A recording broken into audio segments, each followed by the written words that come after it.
a falar sobre tensão superficial, considerando, certo, que essa tensão superficial surge, certo, quando existe o contato entre dois fluidos, seja ele de mesma natureza, ou seja, líquido com líquido, ou de natureza diferente, do tipo líquido com gás, certo?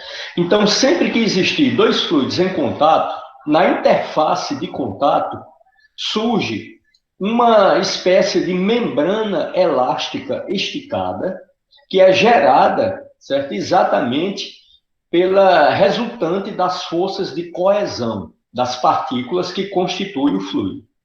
Seja essas partículas, seja átomos ou sejam moléculas, ok?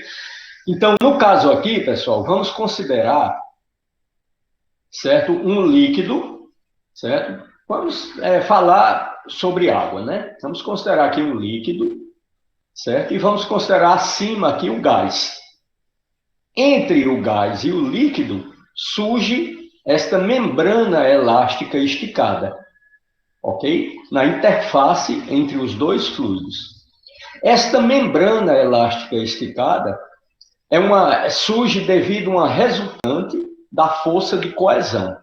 A força de coesão, observando aqui o interior do líquido, as partículas que estão interagindo entre elas, que estão mais internamente, certo? Nesta massa de fluido aqui, certo? Elas interagem entre si, certo? De forma simétrica, certo? Resultando, no final, uma força de coesão resultante nula, ok? Porque aqui eu vou ter uma partícula, vamos chamar de partícula, no caso da água seria uma molécula de água, certo? Mas vamos batizar ele de partícula, certo? Teríamos aqui uma partícula interagindo com outras partículas vizinhas, certo? De forma simétrica entre si.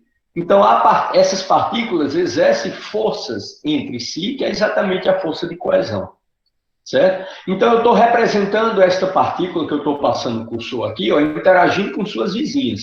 Mas essas suas vizinhas também estão interagindo com as outras vizinhas a ela, ok? De tal forma que as partículas que estão mais internas no corpo do fluido, certo? Vou ter aqui uma força de resultante, né, da coesão nula, ok? Devido a essa interação entre as partículas de forma simétrica. Agora, e essa força de coesão atua entre as partículas do mesmo fluido, ok? Agora vamos observar o que acontece com as partículas à proporção que eu me aproximo da superfície, certo? Se eu me aproximo da superfície, eu vou ter, por exemplo, esta partícula aqui, ó, eu estou passando o cursor, essa partícula aqui, que logo acima dela já está o gás, que são partículas de outra natureza.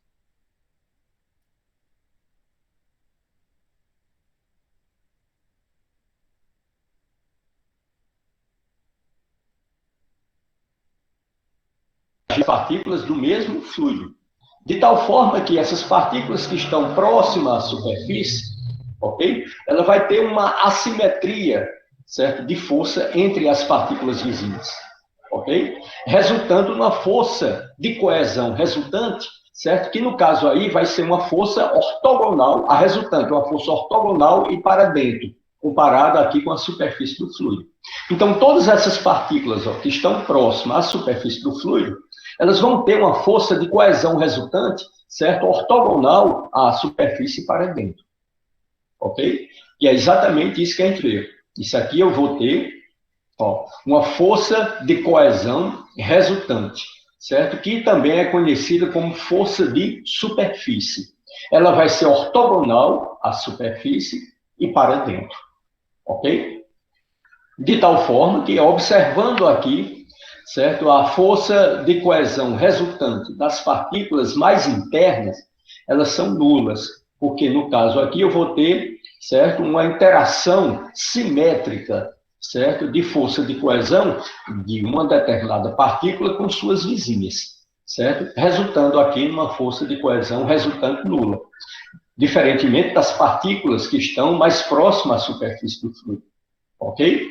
Então, estas forças de coesão resultante ortogonal à superfície e para dentro vão aparecer em todas as superfícies que estão próximas, certo? A esta interface, certo? Que separa os dois fluidos, o líquido do gás, nesse caso específico. Se eu tenho, por exemplo, dois líquidos, como no caso do óleo e da água, se você botar os dois, por terem densidade diferente, eles vão se separar.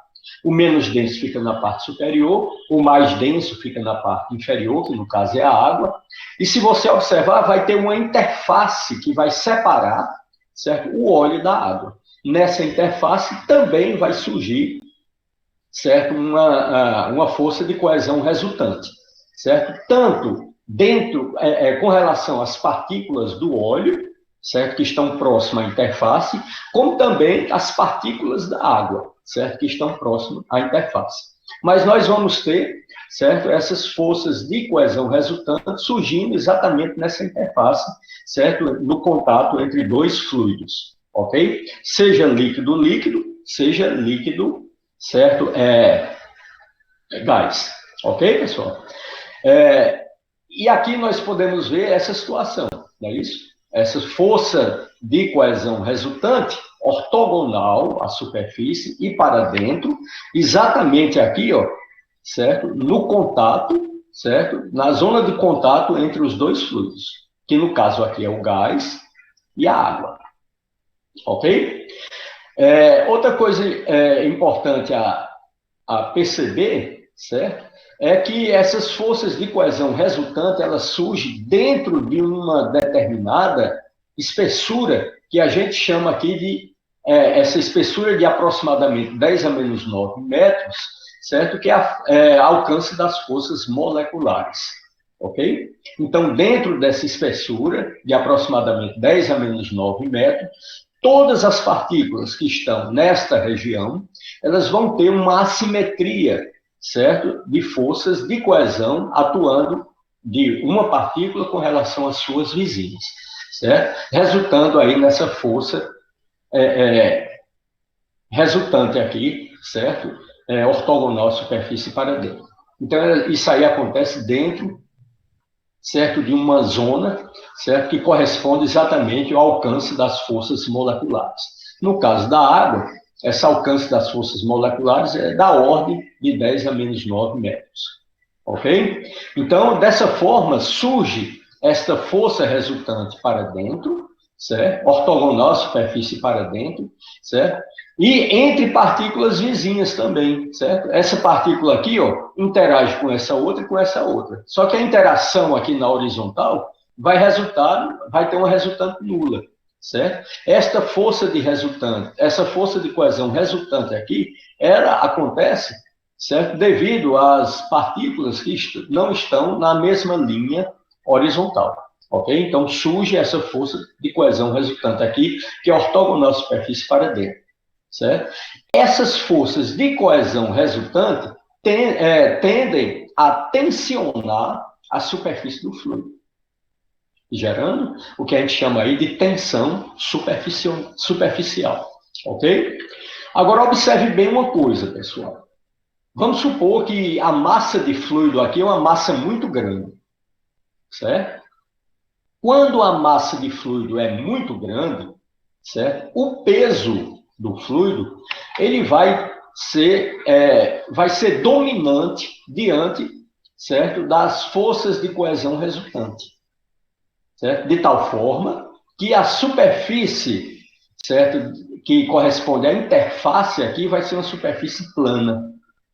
Agora, a proporção que eu vou diminuindo a massa do meu fluido aqui, ó, eu vou diminuindo a massa do meu fluido, certo? Essa massa, como eu estou diminuindo a massa, certo? O peso do fluido vai diminuindo, certo? Mas a força de coesão resultante vai se mantendo, vai manter-se. Então, mantém-se a força de coesão resultante e a proporção que eu diminuo a massa do meu fluido vai diminuindo o peso. Quando chegar em determinada situação onde essas forças de coesão resultante, certo? Elas vão ser dominantes diante do peso, essa membrana elástica esticada que separa, certo, os dois fluidos, que surge aqui na interface, ela tende-se a curvar, minimizando a superfície. Então, a superfície mínima na geometria qual é, pessoal? É uma superfície esférica. Então, na geometria, a superfície mínima é a superfície esférica, certo? E a proporção que as forças de coesão resultantes vão tomando, certo? Uma certa magnitude, quando elas vão se tornando, certo? Mais importante diante do peso, ela tende a curvar a superfície e tende a aproximar essa superfície de uma superfície mínima.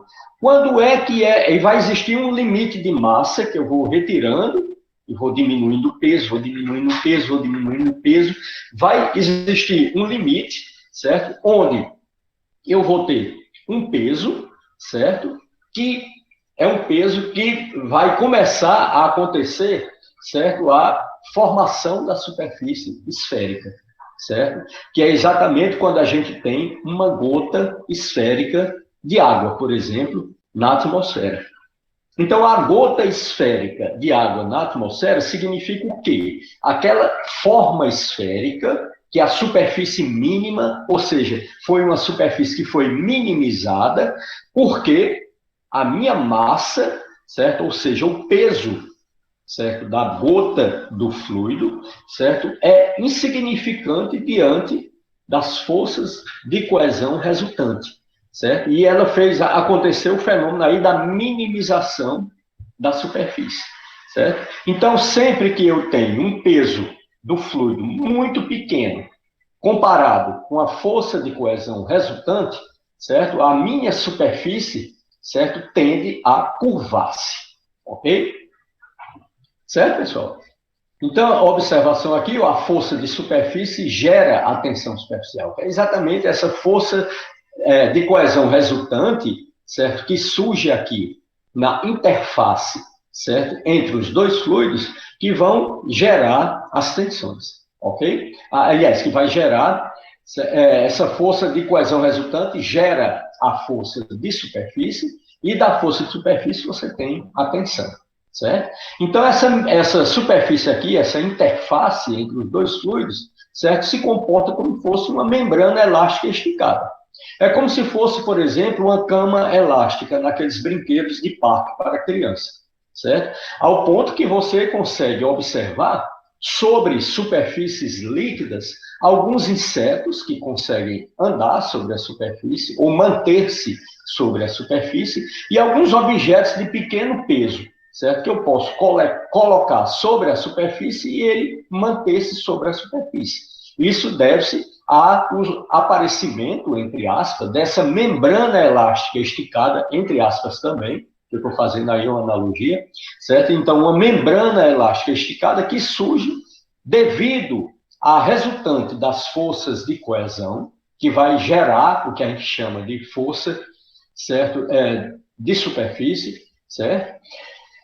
E, consequentemente, quando você coloca um peso sobre essa membrana elástica esticada, entre aspas, esse peso vai, se ele não for muito grande, ele não consegue romper essa membrana elástica esticada, ele consegue se manter sobre a superfície, ok? Então, a gente vê aqui, ó, nessa fotozinha aqui, ó, aqui eu tenho objetos, clipe, certo?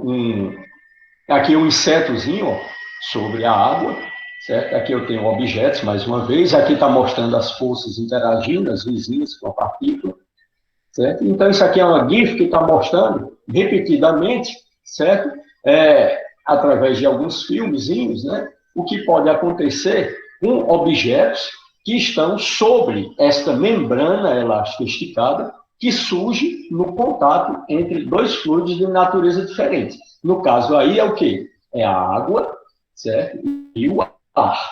Então, no contato surge a membrana elástica esticada, que é resultante ela surge devido à resultante da força de coesão, certo? Das partículas que estão numa determinada espessurazinha, bem próxima a essa superfície, dentro de uma espessura que corresponde ao alcance das forças moleculares, ok? Então, todas as partículas que estão dentro dessa espessura, correspondente ao alcance das forças moleculares, a força de coesão resultante, certo? É diferente de zero, ortogonal e para dentro, gerando o que a gente chama aí de tensão superficial, certo?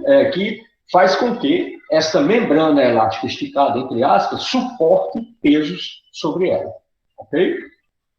Aqui, mais uma vez, eu tenho, aqui já são fotos, certo? Aqui eu tenho um inseto sobre a água e um pequeno animal também sobre a água, ok, pessoal?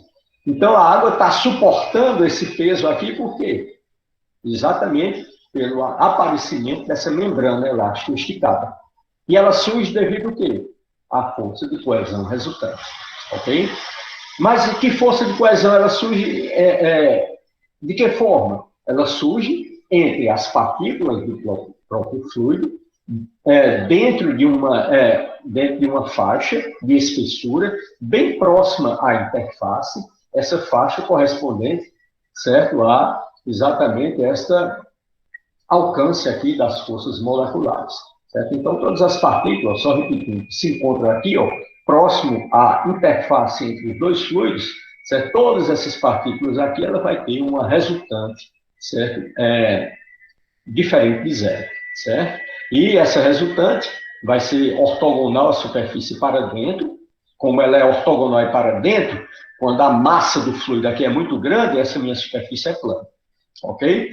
Quando a minha massa começa a diminuir, essa superfície aqui tende a curvar-se, ok? Quando atinge um certo limite. E ela vai curvando, curvando e atinge uma superfície mínima, que essa superfície mínima é uma superfície esférica.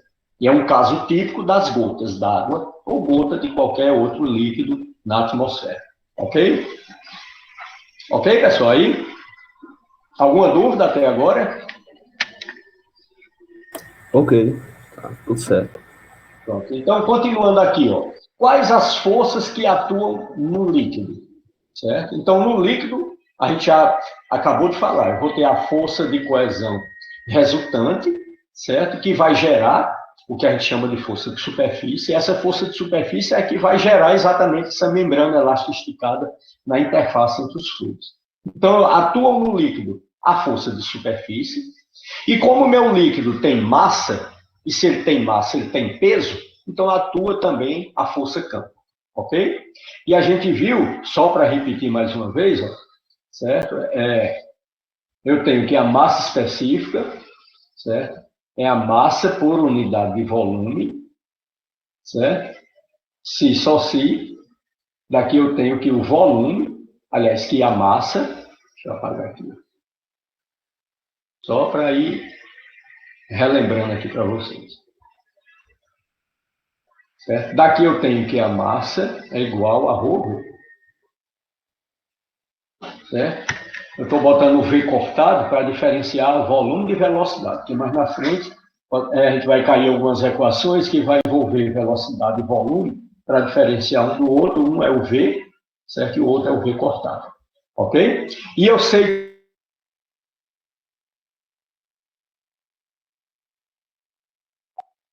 Ok? Como eu estou tratando de fluido, eu vou tratar em termos de massa específica e volume. A minha massa vai ser escrita como ρV. Aqui eu vou ter ρ, V, G, certo? Onde ρV é a massa, ok? Então, atuam no líquido o quê? A força de superfície, ok? E atua também a força campo, que é dada pelo peso, já que eu estou tratando apenas de campo gravitacional, ok? Então, o peso vai ser massa vezes a gravidade, ou eu posso escrever, como eu estou tratando do fluido, repetindo mais uma vez, como ρGV, ok? Agora vamos discutir aquela questão que eu falei para vocês antes. Quando a força campo, que no caso aqui é o peso, ela é dominante comparado com a força de superfície, ou força resultante da coesão, não é isso? Então, quando a força campo é dominante, certo? Ou seja, a força de superfície é desprezível em relação ao peso, certo? Eu vou ter aqui, no caso, a membrana elástica que separa, certo? Os dois fluidos, no caso aqui o ar e a água, é uma membrana elástica esticada, plana, ok? Agora, quando a força de superfície é dominante, ou seja, quando ela é uma força, nesse caso aqui, a força campo é desprezível em relação à força de superfície, certo? Ou seja, quando a força de superfície é dominante, ela vai tender a minimizar a superfície, certo? E a superfície mínima possível que pode acontecer é a superfície esférica, que é o exemplo da gota d'água. Então, nesse caso aqui, ó, eu tinha uma massa de fluido muito grande, de tal forma que a força-campo, que é o peso, era dominante, certo? Gerando, certo? Uma membrana elástica esticada na interface entre o gás e o líquido, uma membrana plana, ok? Agora, quando eu fui retirando a massa aqui, eu fui retirando massa, certo? Se eu vou retirando massa, ó, o meu peso vai caindo. Certo? Então, eu vou diminuindo o peso. As forças de superfície que surge aqui, que é a força de coesão resultante, ela não diminui, que é da natureza das partículas. Então, ela mantém-se. Mas eu retirando massa, certo? O meu peso vai diminuindo. Então, a minha força-campo vai caindo, caindo, caindo, certo? E quando a força de superfície começa a se projetar diante da força-campo, ou seja, quando ela começa a apresentar uma certa dominância diante da força-campo, a minha superfície tende a curvar, ok? Devido exatamente a essa força de coesão resultante que é ortogonal à superfície para dentro. Se a minha massa cai muito, certo? Essa força tende a curvar a superfície. Certo? E se eu continuar tirando massa, eu vou tirando massa, a minha superfície, a minha força de superfície vai ficando cada vez mais dominante diante do peso, e essa minha superfície tende a curvar cada vez mais. E vai ter um limite, que é quando ela curvar o suficiente para atingir uma superfície esférica. Certo? Então, quando ela tornar-se uma superfície esférica, aí eu vou estar na superfície mínima. E aí eu posso continuar tirando massa, que ela mantém a estrutura esférica, ok? Que é o caso da gota d'água. Certo, pessoal? Então, por exemplo, na formação, depois eu passo esse próximo slide. No caso da formação de chuva, certo? Em hidrologia, quando eu dou a disciplina, eu gosto, quando eu vou tratar de chuva, certo? Eu gosto, primeiro, antes de você fazer as medidas de chuva, certo? Em lâmina d'água precipitada, que usa o pluviômetro, certo? Ou o pluviógrafo, que a gente vai medir a lâmina d'água precipitada, é interessante que você entenda a natureza da formação da chuva. Porque vão existir tipos de nuvens diferentes que vão produzir chuvas com intensidades ou volumes diferentes. Ok? E vão existir tipos de nuvens que vão ser formadas, certo? Que vão produzir chuvas não localizadas, e sim chuvas que abrangem uma grande área, que é esse tipo de chuva de interesse da engenharia civil. Certo? Então, por exemplo, quando você trata, certo, de estudo de drenagem urbana, às vezes uma chuva localizada é interessante, você entender sobre chuvas localizadas, ok? E de grande intensidade, certo? Porque ela vai cair dentro de uma área específica da cidade e ela pode produzir ali, dependendo da drenagem, pode produzir enchentes, certo? Agora, para hidrologia, no geral, para a drenagem urbana, às vezes chuva localizada tem sua importância. Mas para a hidrologia, não. Porque qual a finalidade final da hidrologia? A finalidade final da hidrologia é você entender o ciclo hidrológico, trabalhar com o ciclo hidrológico para poder fazer o armazenamento dessas águas para usos, certo? Para diferentes usos, como navegação, geração de energia, certo? Abastecimento humano, irrigação, certo? Então, e para isso, para você armazenar água, geralmente a gente armazena em açudes ou em aquífero, a gente precisa entender, certo? Como se comportam as chuvas que abrangem grandes áreas, certo? Que são essas chuvas de interesse hidrológico, certo? Para estudos, certo? E é nessa chuva aí que a gente trabalha com a hidrologia. Então, a gente precisa entender. E existem vários tipos de formação de chuvas, certo? Mas que vocês vão ver isso aí em hidrologia, certo? Mas, no geral, entrando aqui em mecânica dos fluidos, vamos entender como se forma qualquer chuva, porque o mecanismo é o mesmo, certo? O mecanismo é o mesmo, só que vamos entender o seguinte. Primeiro, eu preciso ter massa de ar úmida e quente, próxima à superfície, certo, do solo. Certo? Então, eu vou ter umidade do ar. Quando você observa a umidade do ar, você não vê a umidade do ar. Certo? Ela é invisível aos nossos olhos, mas a umidade está lá. Certo? A gente tem ar em suspensão aqui. Água em suspensão, na forma de vapor, que não é visível a olho nu. Ok? Então, ela está aqui presente. Essa água na forma de vapor que está aqui presente, para que ela produza chuva, ela precisa ascender na atmosfera. Aí vem aquelas formas convectivas de elevação de massas de ar. Certo? Então, o que é que vai acontecer, pessoal? Eu tenho aqui uma massa de ar úmida, certo? Que possui umidade, água na forma de vapor, em suspensão, não visível a olho nu, certo? Mas é importante que vocês entendam isso, porque até para a saúde humana é importante, né, o vapor de água. Quando você tem um déficit de umidade relativa do ar, certo? Você produz o quê? Problemas respiratórios. Aí você precisa ligar aqueles umidificadores de ar, não é isso?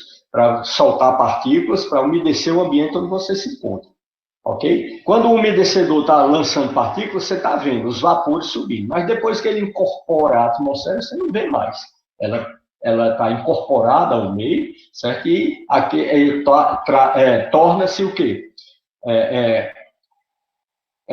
Água em vapor na atmosfera. Ok? Então, vai ter um limite mínimo que, abaixo desse limite, produz problemas respiratórios e interfere também em plantação, na evaporação e vários outros processos, que vocês vão ver isso em hidrologia. Certo? E existe um limite onde, acima dele, certo, o ar vai ficando mais saturado. Ok? Certo, pessoal? E o ar, cada vez mais saturado, vai trazer também alguns desconfortos, como uma certa temperatura, certo? Você vai começar a perceber a temperatura de forma diferente. Mesmo você estando num ambiente que o termômetro resiste a uma temperatura relativamente baixa, você vai sentir como se fosse o calor bem mais elevado, certo? Então, ele vai mascarar valores de temperatura. Então, a umidade está presente, certo? E você consegue perceber de várias formas. Quem é alérgico, que começa a cair a umidade do ar, começa, às vezes, a sangrar o nariz. E já identifica, opa, liga o umidificador, certo? Tem pessoas que também ficam agoniadas quando a umidade eleva muito, né? Perto de zonas, certo? Florestais. Eu morei em Manaus, eu tinha um período do ano, quer dizer, quase todo o tempo eu ficava agoniado lá, porque eu sentia muita umidade, e eu sentia como se fosse aquele calor molhado. Mas, às vezes, eu olhava para o termômetro, a temperatura não estava tão alta, não, mas a sensação térmica era outra. Certo? Então, certo? A umidade está ali presente. Agora, para que haja chuva, eu preciso fazer com que esta umidade que está presente ascenda na atmosfera. Certo? E aí onde vem os fenômenos convectivos, que pode ser uma convecção forçada, no caso de chuvas orográficas. Eu tenho massa de ar úmida aqui, ó, e tem um morro, um obstáculo físico aqui, o vento vem nessa direção, carregando a massa de ar úmida, enquanto o obstáculo, a massa de ar úmida se choca com o obstáculo e tem que transpor esse obstáculo e começa a subir.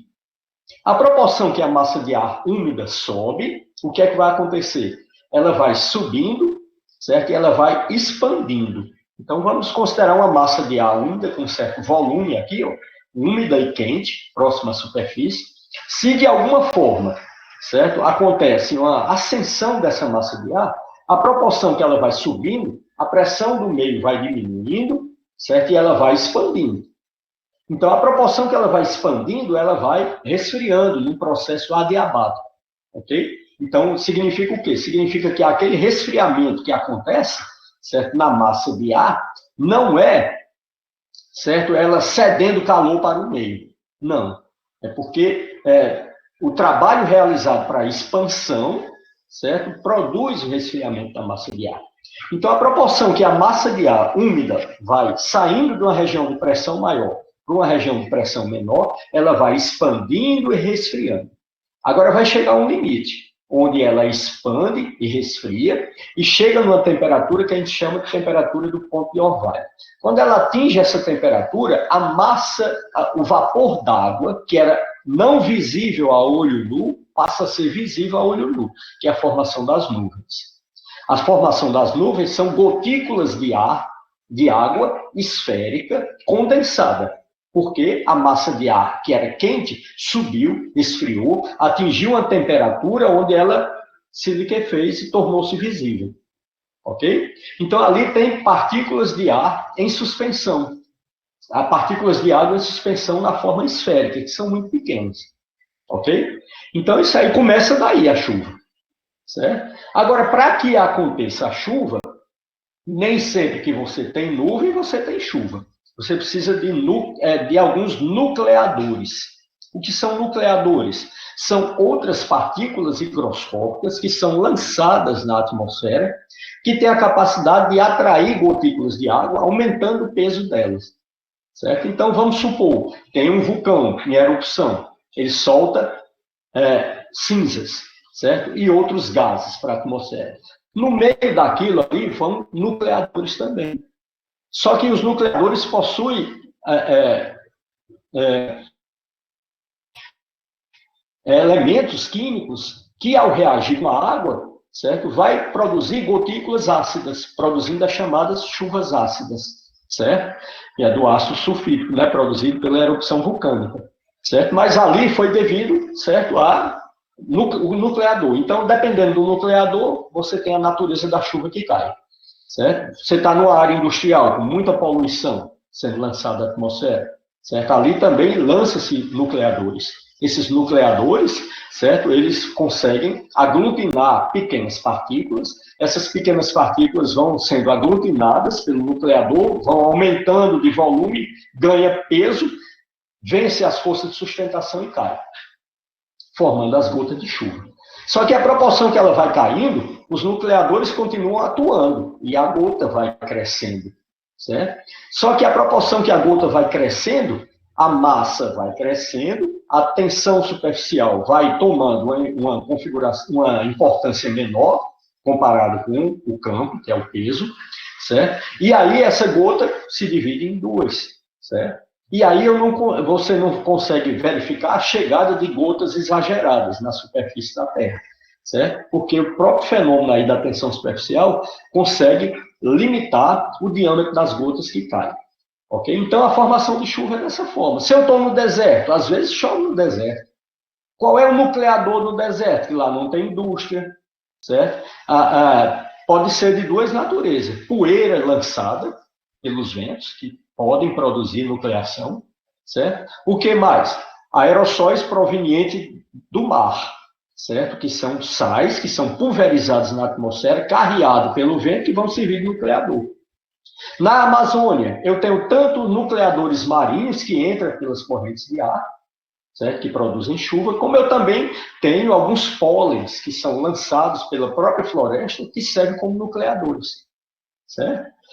Então, essa é a natureza da chuva. Então, começa de gotículas d'água em suspensão, certo? Que são pequenas gotas esféricas, toma essa configuração por causa da tensão superficial, ok? E devido ao fato das gotas possuírem um peso muito pequeno comparado com a tensão superficial, ela minimiza sua forma, certo? E fica em suspensão. Agora eu preciso aglutinar várias partículas dessas para ganhar peso e cair. Aí entra a função dos nucleadores. Antigamente, a FUNSEMI e outros órgãos, certo, do Brasil, produziam chuvas artificiais lançando sais no interior das nuvens, que são os nucleadores, ok? Só que eles pararam mais essas ações porque eles verificaram que essas chuvas produzidas eram mais chuvas localizadas, certo? E a de importância hidrológica são chuvas que abrangem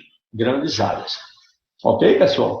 Então, os nucleadores servem disso. Mas tudo está relacionado, certo, ao início da formação da chuva, certo? Que é a formação das gotículas de ar, de água, certo? Que antes era vapor de água, condensa se transformando em pequenas gotas em suspensão, que quando a gente olha e já observa que são as nuvens. Então, as nuvens são as gotas em suspensão, ok? Alguém quer fazer alguma pergunta?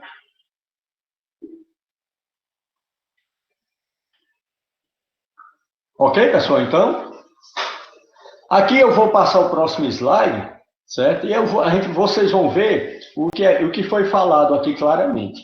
Quando a massa de água começa a crescer muito, certo?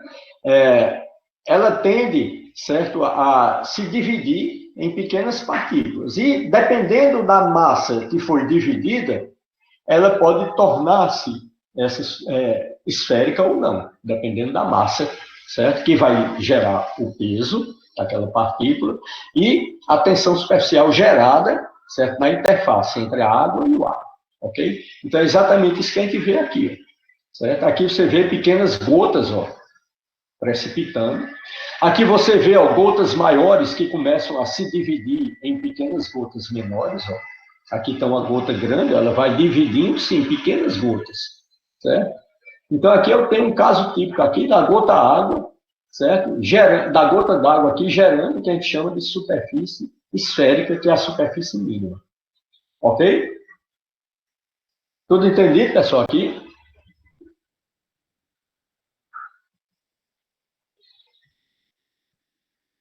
E aí, pessoal? Sim, professor.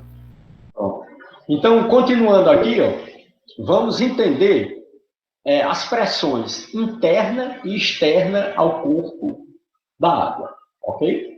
Então, aqui nós temos um volume de água grande, ó, volume grande, logo o peso vai ser grande, certo? E o peso vai ter sua importância diante da força de coesão resultante, certo? Gerando uma superfície plana, certo? Na interface entre os dois fluidos, o ar e a água, certo? Quando eu me referi à interna, é sempre interna ao fluido, e externa do lado de fora do fluido, ok? Então, numa situação desse tipo aqui, quando a superfície é plana, certo? A superfície na interface entre os dois fluidos aqui é plana, ou seja, a minha membrana elástica esticada, entre aspas, né, é plana, certo? Eu tenho que a pressão externa, ou seja, a pressão do ar ligeiramente fora do líquido vai ser igual à pressão interna, ou seja, a pressão do líquido ligeiramente dentro dele. Então, eu tenho essa situação aqui de pressão externa igual à pressão interna. Ok? Sempre que eu tenho a membrana elástica esticada aqui. Vamos considerar, pessoal, aqueles medidores de pressão, certo? De membrana, certo?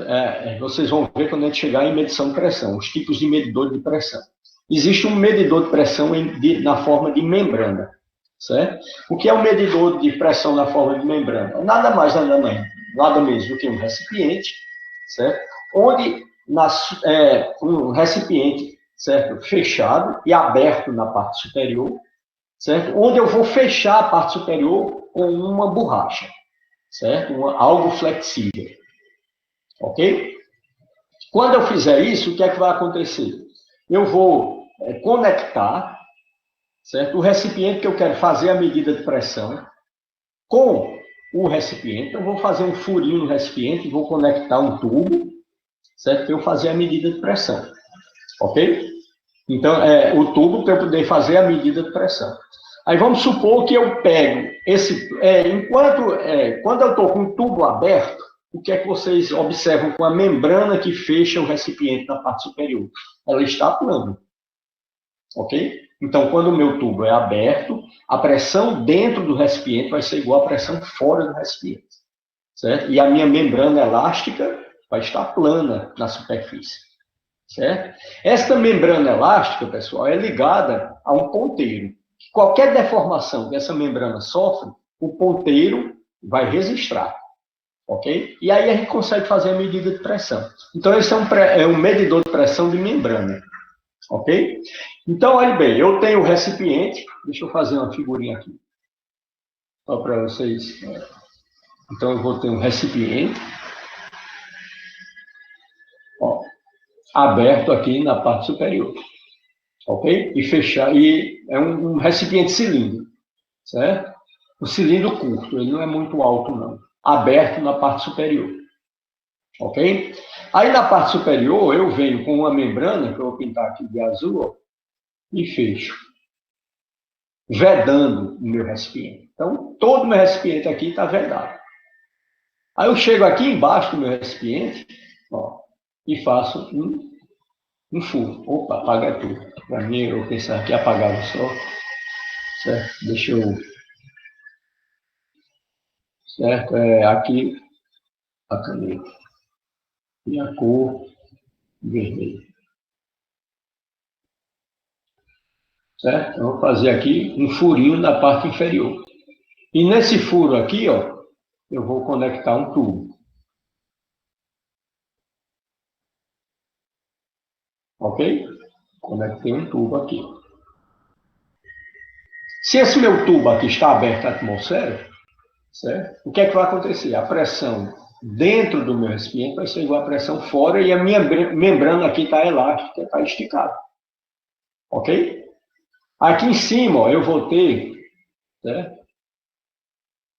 Uma escala onde eu vou fazer as medidas de pressão. Uma escala onde eu faço as medidas de pressão. Aqui a minha membrana, certo? É ligada a um ponteiro, certo? Que quando ela indica,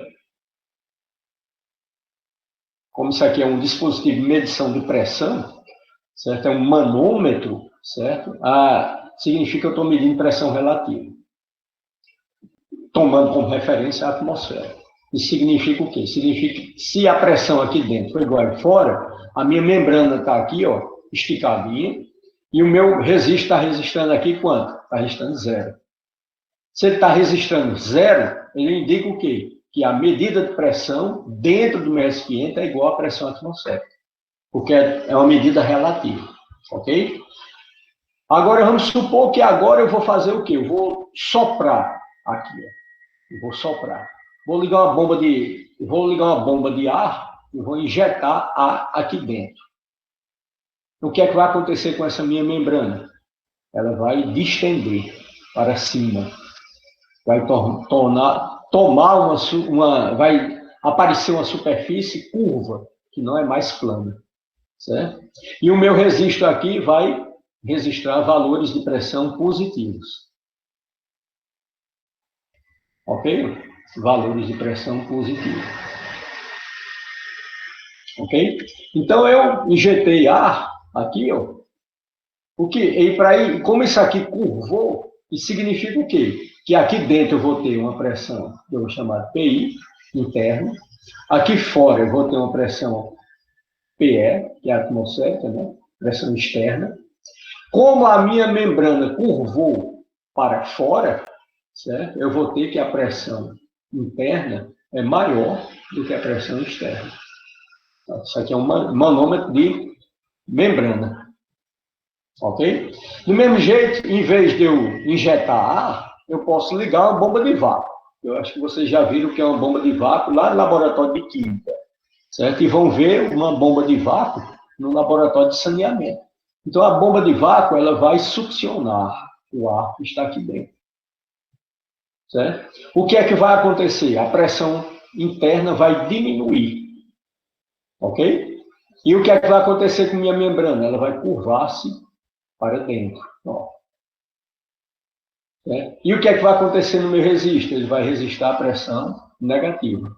Certo? Então, as pressões negativas são pressões abaixo da pressão atmosférica. A pressão nula no manômetro é a pressão atmosférica e a pressão positiva são pressões superiores à pressão atmosférica. Ok? Quando isso acontece, certo? Sempre que eu vou analisar pressão interna e externa, a interna refere-se à pressão dentro da minha curvatura. Ok? Então, olhe bem, no caso aqui, quando eu injetei ar, a minha membrana subiu. Certo? Olhando aqui de dentro da curvatura, a minha pressão interna é maior do que a externa, curvou a minha membrana, certo? Quando eu succionar ar, o que é que vai acontecer? A minha membrana vai curvar-se, mas vai curvar-se para dentro, ok? Então, a pressão aqui passa a ser interna, que é interna a curvatura, e a pressão dentro do recipiente passa a ser externa, está externa a curvatura, ok? E continua valendo a situação. Sempre que acontece uma curvatura, a pressão interna vai ser maior do que a pressão externa, ok? Então, e quando eu tenho a minha membrana elástica plana, a pressão interna é igual à externa. Então, é essa situação aqui, ó, pressão interna é igual à externa. A gente vai utilizar esse conceito aqui quando for estudar Bernoulli também, porque às vezes você quer aplicar a equação do Bernoulli, você tem que ter 2 pontos para aplicar Bernoulli. Você tem um recipiente, tem a superfície da água. Às vezes você bota um ponto próximo à superfície da água, dentro do fluido, mas ligeiramente próximo à superfície. Porque aí você garante que a pressão dentro da água, nesse ponto, vai ser igual à pressão fora, que é a pressão atmosférica. Aí você aplica Bernoulli. Então, vem exatamente desse raciocínio. Então, sempre que você tem a membrana elástica esticada plana, certo? Você tem que a pressão externa é igual à pressão interna. Agora, quando o seu volume começa a cair, o seu peso começa a diminuir e a proporção que ele vai caindo, certo? A força resultante da coesão vai tomando importância, certo? Isso aí tende a curvar a superfície. Então, quando a superfície é curvada, ó, aqui eu já cheguei no extremo, né, que eu curvei para uma esfera, certo? Uma superfície esférica, certo? Que é a mínima, certo? Atingida, superfície mínima, certo? Eu vou ter, nesse caso aqui, que a pressão no interior da curvatura vai ser maior do que a pressão externa. Foi exatamente isso aqui que a gente viu no manômetro de membrana. Ok? Então, nesse caso aqui, ó, a pressão interna da gota é maior do que a pressão externa da gota. Ok? Isso acontece, voltando, sempre que a superfície curvar-se. Ok? Quando a superfície curva, acontece uma diferença de pressão entre a interna e a externa. Quando a superfície é plana, a pressão interna é igual à pressão externa. Esse raciocínio aí é levado para a construção de manômetros de membrana, certo? Que é o anemômetro, como esse caso aqui que eu mostrei para vocês. Ok? Então, aqui basta vocês entenderem isso. Aqui eu só estou adiantando um pouco, que a gente vai ver ainda a pressão, certo? E os equipamentos que são utilizados para medir pressão. Um deles é esse de membrana, ok? Então, basta vocês entenderem isso. Se eu tenho um peso muito grande, certo? E de tal forma que ele supere muito a força resultante devido à coesão entre as partículas, certo? E existe uma interface entre 2 fluidos, essa interface vai ser plana. Ok? Agora, se o peso do fluido diminui, certo, ao ponto que o peso, certo, não vai ter tanta importância comparado com a força resultante de coesão, a superfície tende a curvar-se. E essa curvatura vai diminuir, vai aumentando cada vez mais, ou seja, essa área, a proporção que ela vai curvando, a área da superfície vai diminuindo. Essa área vai ser a mínima possível, certo? Quando ela tornar-se uma superfície esférica, ok? E ela vai curvando cada vez mais a proporção que eu vou diminuindo o peso, certo? Agora, uma vez adquirindo a forma esférica, por mais que eu tire massa e o peso continue caindo, ela mantém a mesma estrutura, que no caso aí já foi a estrutura atingida, que é a mínima, que é a superfície esférica. Ok? Certo, pessoal? Aí? Então, aqui vamos ver. Aqui eu tenho uma gota de um fluido em contato com a superfície sólida. Certo? Então, a gente viu que no interior da gota tem as forças de coesão entre as partículas do líquido. E quando a gota está em contato com o solo, vai existir outro tipo de força, que é a força de adesão, que a gente viu até agora, que ela existe.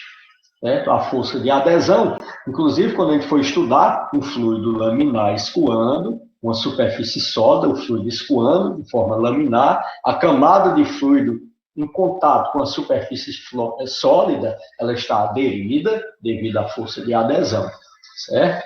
E enquanto as camadas mais internas, elas escoam ou deformam, ok? Então, do mesmo jeito vai acontecer aqui, só que o meu fluido está em repouso.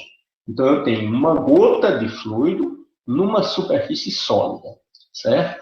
Aqui eu vou ter, ó, o gás, certo? Aqui eu vou ter o líquido e aqui eu vou ter a superfície sólida, ok? Então, vamos entender isso aqui. E aqui eu tenho a membrana elástica. Se ela curvou dessa forma, a pressão dentro da gota é maior do que a pressão externa, ok? E, certo, aqui surge a membrana elástica esticada, que está minimizando a superfície, ok? Então, pessoal, o contato de líquidos com outros líquidos, certo? No caso, óleo, água, certo? Ou então água doce, água salgada, certo?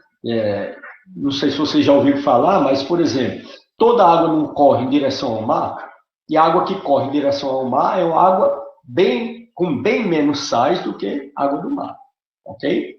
Apesar dela ter sais. Até mesmo a água da chuva vai ter uma quantidade de sal mínima, mas vai ter, ok? Que é resultante exatamente, né, dos aerossóis que são lançados, que servem como nucleadores, ok? Então, a água que toda a água que cai no continente, ela tende a escoar, sob a ação da gravidade, de volta para o mar. Seja ela água superficial, então caiu, ela corre superficialmente em um rio, volta para o mar. Seja ela água subterrânea. Água subterrânea também. Ela cai em uma cota mais elevada, a água infiltra, alimenta o aquífero, e o aquífero flui de uma cota mais alta para a cota mais baixa, que é próxima ao mar. Então, ele vai fluindo no subsolo, é isso, em direção ao mar. Só que a água que flui na superfície é a água que vem com uma velocidade bem maior.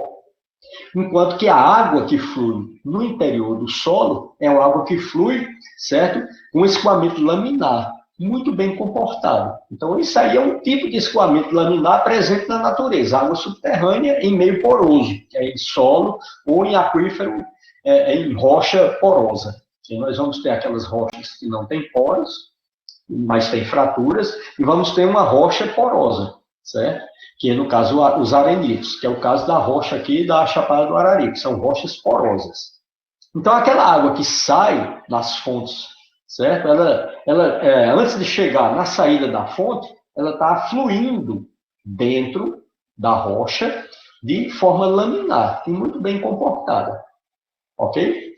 Isso aí, quando a gente observa próximo ao mar, isso propicia a formação de uma interface, porque nós vamos ter águas de densidades muito diferentes, certo? Eu vou ter água salgada de uma densidade maior do que a água doce, ok? Então, a água doce é menos densa, a água salgada é mais densa.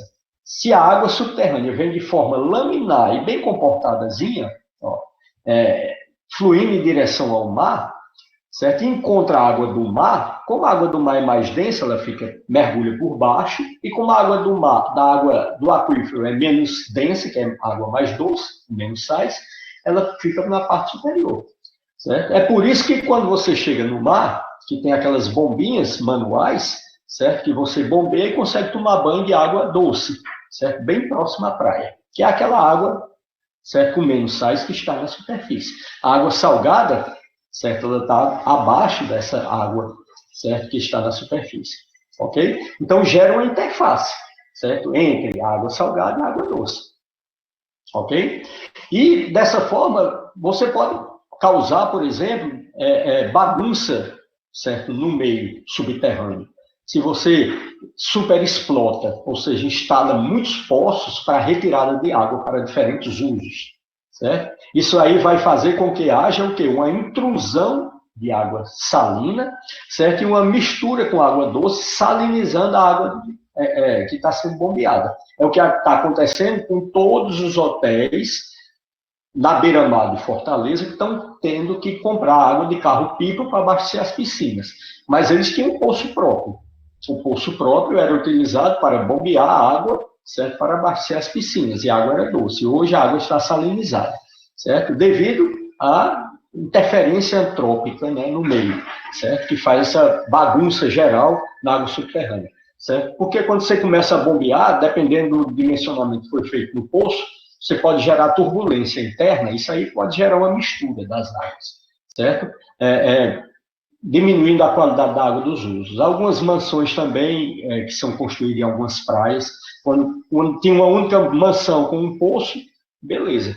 A partir dali começaram a construir várias e várias casas, e cada uma tinha seu poço próprio, todos começaram a bombear ao mesmo tempo, gerou um problema onde a água é salinizada.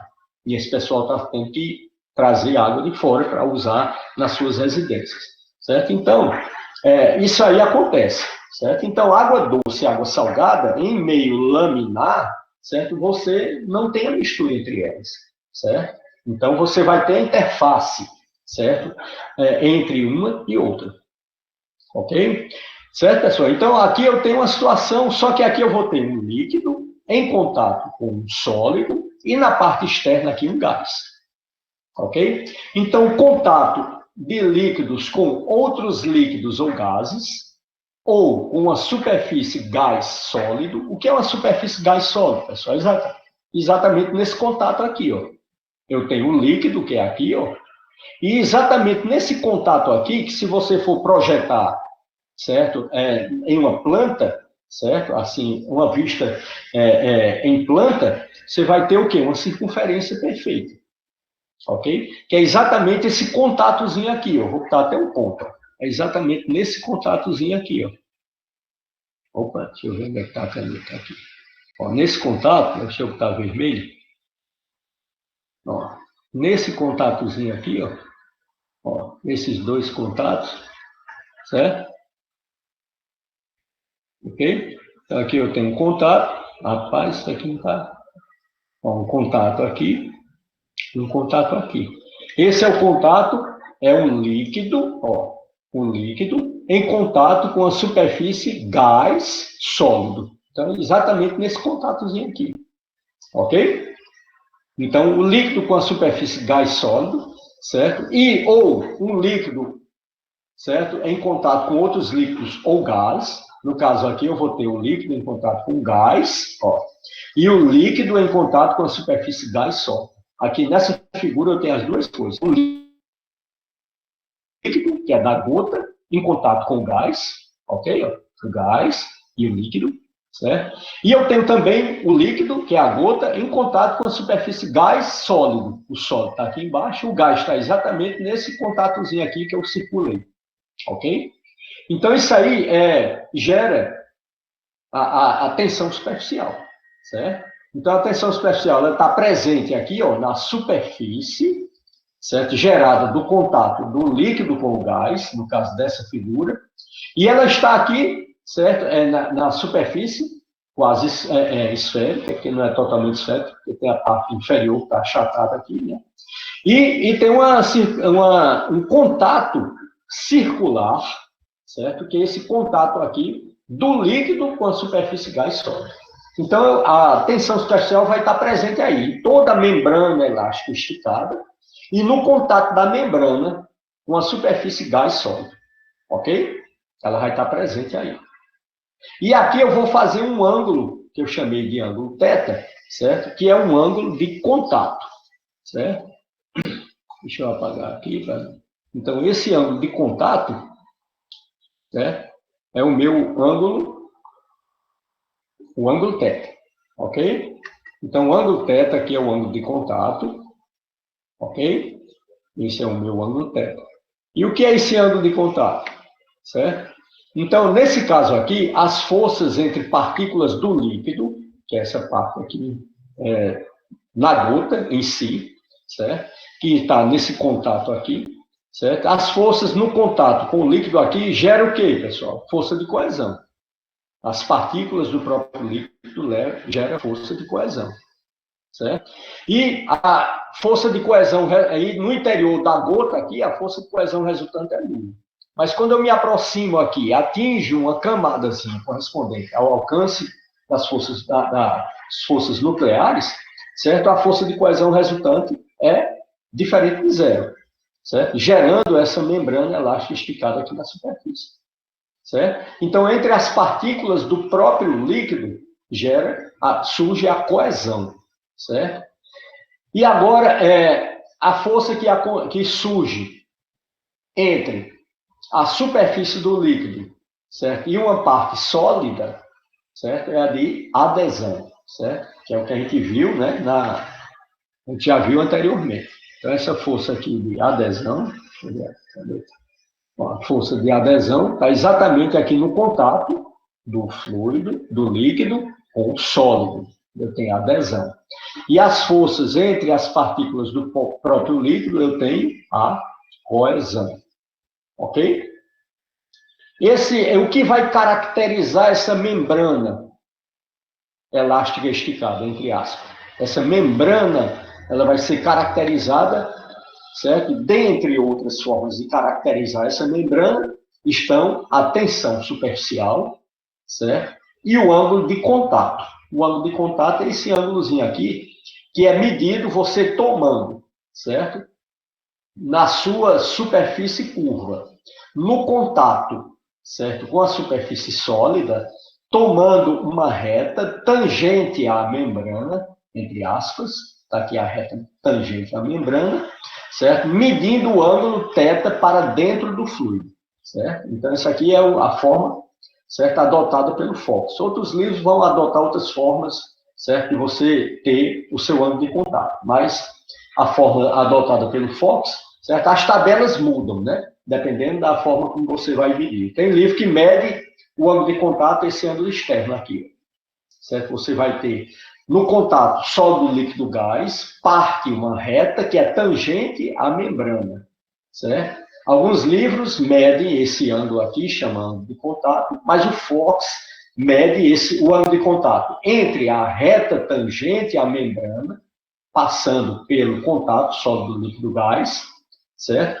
Medindo para dentro do fluido, certo? Então, isso aqui é o ângulo θ, é o que a gente chama de ângulo de contato, certo? Então, a membrana, certo? Vai ser a caracterização dessa membrana, certo? Dentre outras formas de você caracterizá-la, existe a tensão superficial gerada na membrana elástica esticada e no contato sólido, líquido, gás, certo?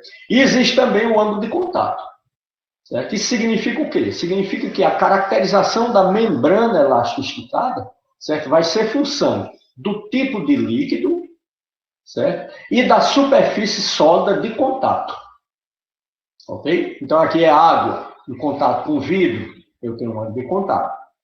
Água em contato com mármore, eu tenho outro ângulo de contato. Então, vai depender da superfície sólida e vai depender do tipo do líquido, certo? Aí também varia com a temperatura, né? Um líquido, uma água com uma dada temperatura, eu vou ter um ângulo de contato. Se eu aqueço um pouco, meu ângulo de contato muda. Então, vai depender da natureza do líquido, ok? Então, o ângulo de contato aqui é a função do líquido, certo? E como ele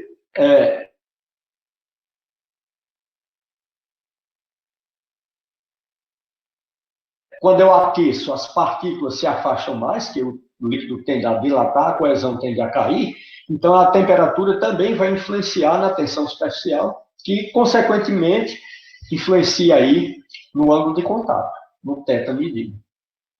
Ok? Outra coisa também, da natureza da superfície, certo? Por exemplo, eu tenho um vidro rugoso, certo? Eu vou ter um ângulo de contato.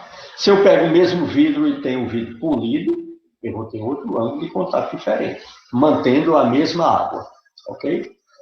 Outra coisa, eu tenho um vidro sujo, eu tenho um ângulo de contato.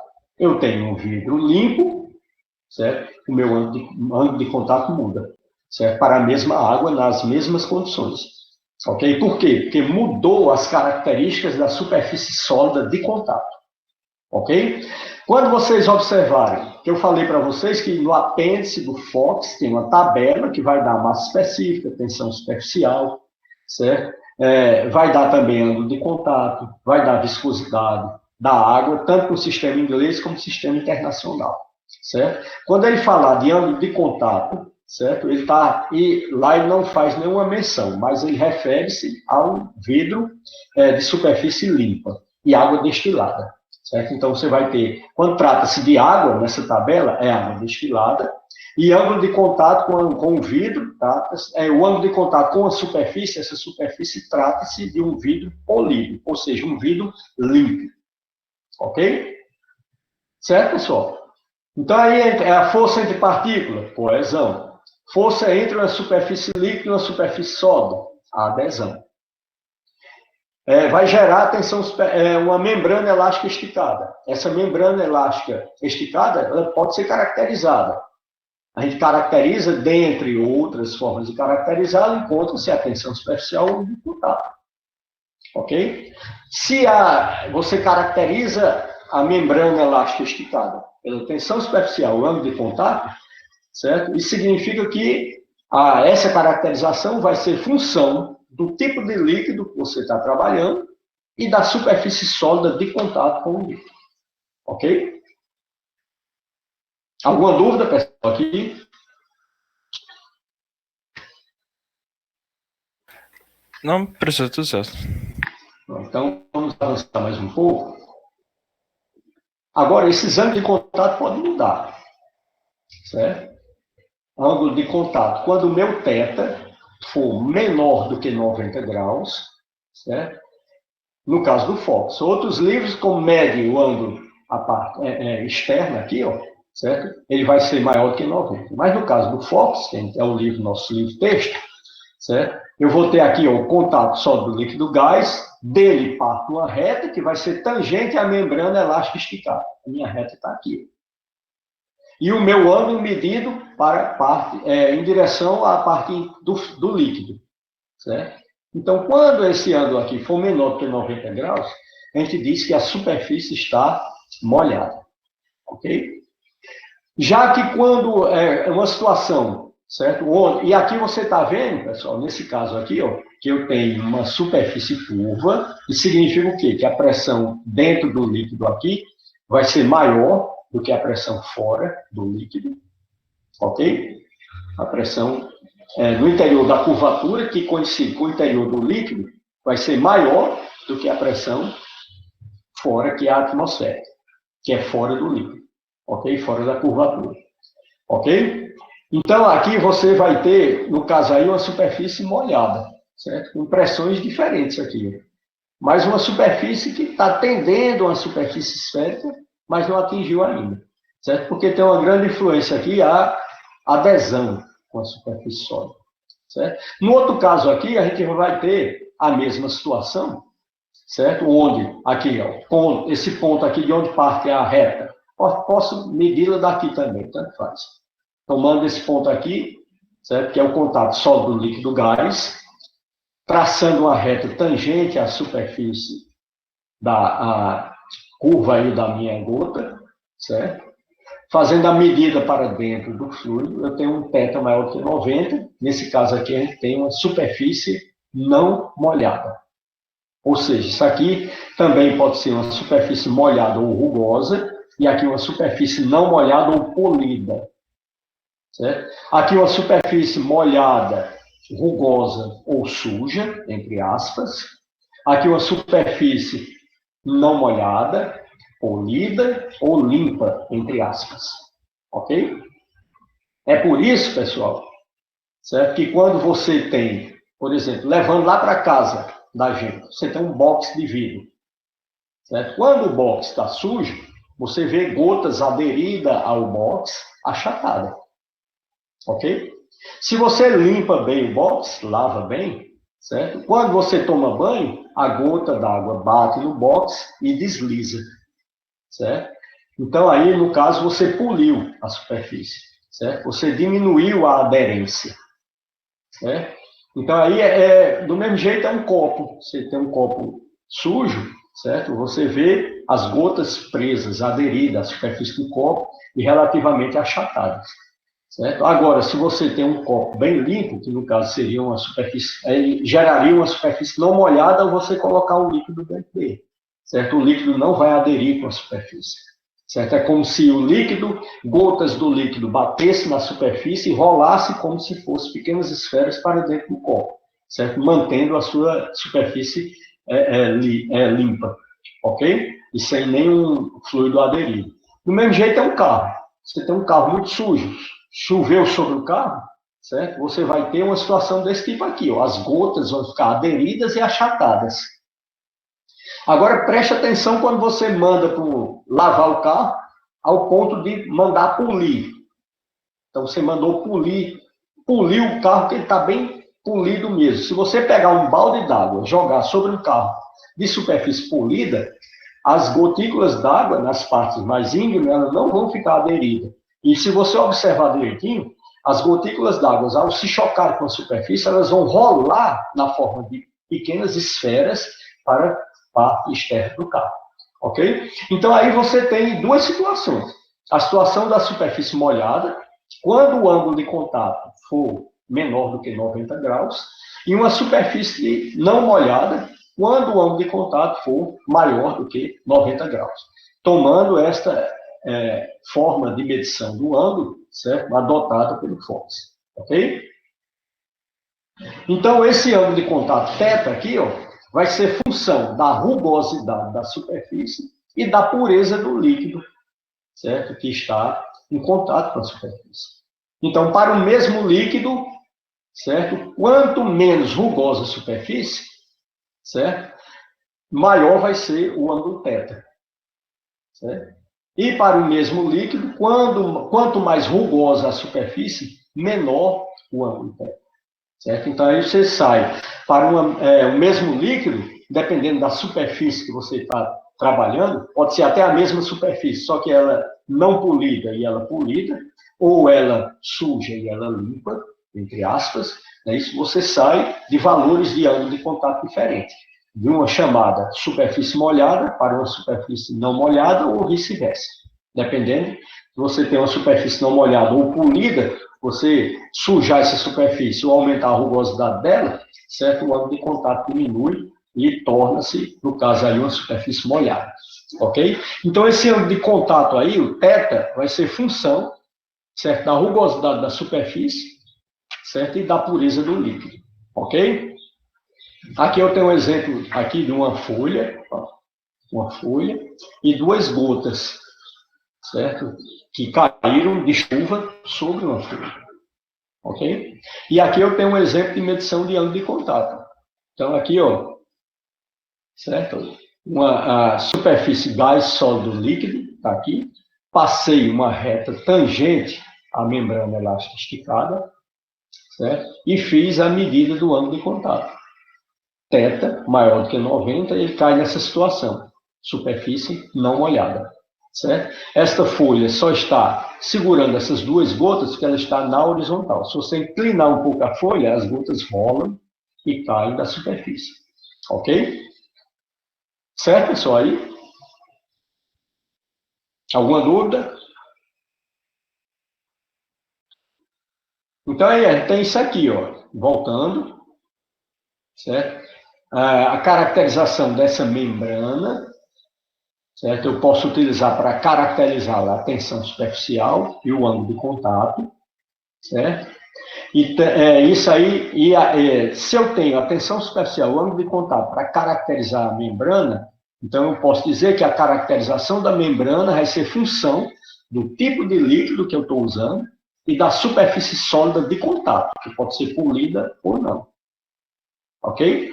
Aí agora, voltando o olhar só para o ângulo de contato, que é nesse caso. Eu posso ter um ângulo de contato indicando a superfície molhada, quando ele for menor que 90, e uma superfície não molhada, quando ele for maior que 90. Ok? Logo, e sei também que esse ângulo de contato aqui ele vai ser função da rugosidade da superfície e da pureza do líquido que está em contato com a superfície. Ok? Então, se eu tenho uma água destilada, eu vou ter um ângulo de contato sobre a mesma superfície. Se eu for trabalhar com água ultra pura, certo? Onde eu vou retirar os sais o máximo possível, certo? Eu vou mudar, apesar de ser água e ser a mesma superfície, mas meu ângulo de contato vai mudar. ok? Porque eu estou mudando a pureza do líquido que eu estou analisando. Então, se eu tenho água do mar, eu vou ter um ângulo de contato. Se eu tenho água do poço, eu tenho outro ângulo de contato. Se eu tenho água de chuva, eu tenho outro ângulo de contato. Se eu tenho água de chuva que passou por um processo de bidestilação, eu vou ter outro ângulo de contato. Então, eu vou ter tudo sendo água, mas com purezas diferentes, mas tratando-se da mesma superfície, o meu ângulo de contato vai mudar, porque está mudando, certo, a natureza do fluido com relação à pureza. Ok? Aqui eu tenho, novamente, a gota esférica. A gota esférica, certo? Novamente aqui a medida. O ponto aqui do contato sólido, líquido, gás, parto desse ponto com a reta tangente à membrana elástica, faço a medida para dentro do fluido, deu maior do que 90, uma gota esférica aqui, uma superfície não molhada. Ok? Então, aqui é exatamente o que eu falei para vocês, o contato do líquido da gota com a superfície gás sólido. O gás, que é a parte externa, e sólido, que é a parte aqui. Certo? Então, dentro da gota, no contato com o gás, eu não vou ter, certo? Só vou ter coesão. Aliás, no contato com o sólido, só vou ter coesão. Aqui eu vou ter sólido, aqui eu vou ter líquido e aqui eu vou ter gás. Dentro do líquido, eu vou ter o quê? A coesão. Não é isso? No contato do líquido com o sólido, eu vou ter adesão. Certo? E no contato do sólido, líquido, gás, eu vou ter coesão atuando também. Certo? Por isso que as medidas dos valores de tensão superficial a gente faz considerando o contato do sólido, líquido, gás. Vamos já ver como é que trabalha. Certo? Então, aqui é o contato do líquido com a superfície gás sólido. Ok? E aqui eu vou ter o contato dentro do próprio líquido, que é a coesão, gerando a coesão, e bem próximo à superfície tem a coesão resultante, certo? E na superfície vai ter a tensão superficial, vai ter a membrana elástica esticada, que tem uma tensão superficial, certo? Aqui, quando eu me aproximo aqui, ó, que chego no contato do gás com o sólido, o líquido, certo? Eu vou ter o quê? Eu vou ter a coesão atuando também, ok? A coesão e a adesão, tudo trabalhando junto aqui. Vocês vão ver quando eu mostrar para vocês uma forma de medir a tensão superficial, ok? E quando eu tenho o líquido aqui em contato direto com o sólido, certo? Eu vou ter adesão, ok? Aqui no contato sólido, líquido, gás, eu vou ter coesão e adesão. Dentro do líquido, eu vou ter coesão. No líquido com o sólido, eu vou ter adesão, ok? Certo, pessoal? E se você observar, o contato sólido, líquido, gás é em toda a circunferência de contato. Ela está acontecendo aqui, ó, em toda a circunferência de contato. Então, isso aqui é a superfície, certo? É o contato, aliás, o contato que é linear, né?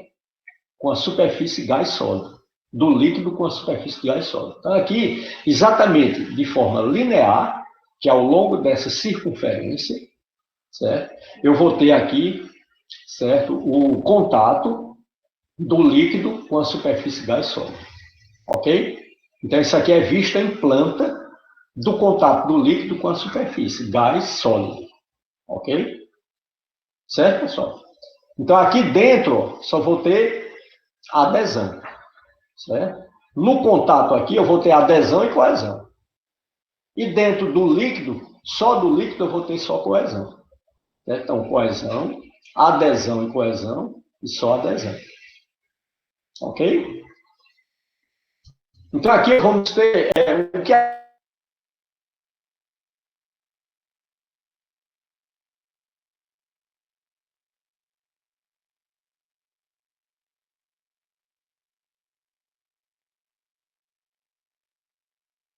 a gente do manual.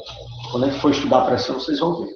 Certo? Se eu gero menisco, eu tenho a dificuldade de fazer leitura. Então, quanto maior o menisco, certo? Maior a dificuldade de leitura. E quanto mais fino o meu tubo, o menisco, além de surgir o menisco, vou ter também, certo, a ascensão capilar. que vai também mascarar o resultado da minha leitura. Então, são coisas que eu não preciso, que eu não tenho, eu não posso ter, certo, em um medidor de pressão, usando manômetros na forma, manômetros graduados, né, na forma de tubo. Então, quando eu tenho um tubo, certo, para medição de pressão, esse meu tubo tem que ser um diâmetro razoavelmente grande, de tal forma que eu não tenha geração de meniscos acentuados, certo? E não tenha também influência de ascensão capilar, que vai mascarar o resultado da minha medida, certo? Então, por isso que a gente utiliza bastante aí esse conceito aí de tensão superficial em engenharia civil. E vocês vão ver também esse conceito de tensão superficial quando for estudar ascensão capilar em solos, lá na disciplina de mecânica do solo. Então, são essas aplicações do conceito aí de tensão superficial dentro da engenharia civil, ok? Na escolha de um manômetro ideal para fazer as medidas e no estudo de ascensão capilar em solos, que mais na frente a gente vai discutir quando a gente for estudar ascensão capilar em tubos, certo? A gente vai fazer uma analogia com solos, certo, pessoal? Então, no caso aí, esse contato do sólido, líquido, gás, eu vou ter tanto a adesão como a coesão, certo? Quando eu tenho só o contato do sólido com o líquido, que é aqui na base, ó, eu vou ter só adesão, certo? Quando eu estou somente entre as partículas do fluido, na parte interna da gota, eu só vou ter coesão, certo? Então, aqui é a coesão, mais uma vez, aqui eu vou ter a adesão, e no contato aqui, que tanto você está em contato com o sólido, com o líquido, do líquido com o sólido, como o líquido com o gás, você vai ter tanto adesão como coesão, certo? De forma linear aqui, ok? Agora, vamos entender aqui tubos de ensaios, que pode ser um manômetro. Se eu tenho um manômetro em U, para você verificar o desnível e fazer medida de pressão, certo? São manômetros, são tubos cilíndricos, né? Com um determinado diâmetro. E dentro vai ter um fluido. Então, se esse meu desnível entre um ramo e outro, um manômetro, for um desnível muito pequeno, e você tem um menisco acentuado, certo? Você vai ter dificuldade de leitura, certo? Então, a gente precisa entender como trabalhar, certo? Para poder escolher o diâmetro, certo? E o tipo de fluido ideal para o uso de medição de pressão. Ok? Então, olha bem, pessoal, aqui vocês estão observando que tem um aparecimento de menisco. Tem um menisco, certo? Côncavo. Quando eu digo se o menisco é côncavo ou convexo, é tudo sempre com relação ao fluido. Meu referencial está aqui dentro do fluido, certo? Então, aqui eu vou ter um menisco côncavo, certo? Quando trata-se da água. E aqui eu vou ter um menisco convexo, quando trata-se de um mercúrio. Ok? Se ele curvou, certo? Significa que tem pressões diferentes, certo? Entre a parte aqui do gás e o do líquido. Tem pressões diferentes, por isso que curvou o meu menisco, certo? Se o meu menisco curvou aqui, ó, eu vou ter pressão diferente aqui, certo? Agora, quando a gente for fazer a medida da pressão, como eu falei para vocês, certo? Aí a gente faz sempre a medida na parte interna, não é isso? Da curvatura. Então, nesse caso aqui, ó, como o meu menisco é esse aqui, ó, a interna curvatura é essa. Então, isso aqui é a minha pressão interna. E a parte externa, a minha curvatura é essa. Aqui é a pressão externa. Como o meu menisco aqui fez isso, ó, a pressão interna é essa aqui, ó. E a minha pressão externa é essa aqui. Nesse caso aqui, ó, se o meu tubo de ensaio está aberto à atmosfera, a pressão interna é igual à pressão atmosférica. Se o meu menisco, se o meu tubo de ensaio está aberto aqui em cima, a atmosfera, a pressão externa é igual à pressão atmosférica. Então, significa que no caso aqui da água, com o menisco côncavo, certo? Eu vou ter o quê? A pressão externa. Opa.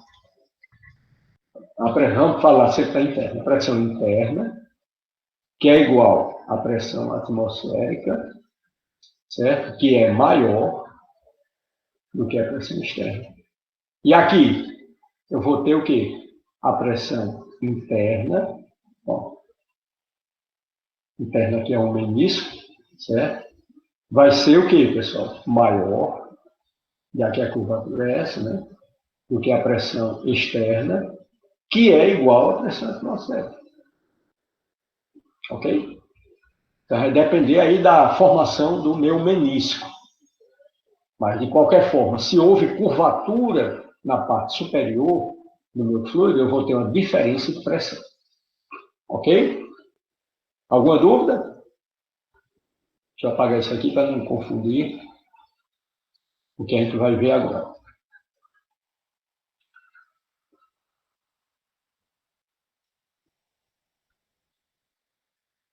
Ok, pessoal?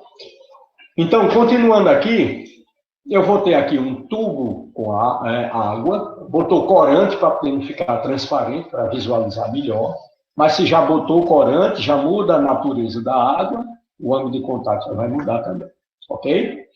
Mas vamos considerar isso aqui como água, mesmo com corante, e aqui como mercúrio, de densidades muito diferentes. Se você observar também no anexo lá do Fox, certo? Que a tensão superficial do mercúrio, certo? Dentro da tabela que ele está mostrando, ela é a maior dentre os fluidos analisados. Então, ela é muito maior do que a tensão, certo? Superficial gerada aqui pela água, certo?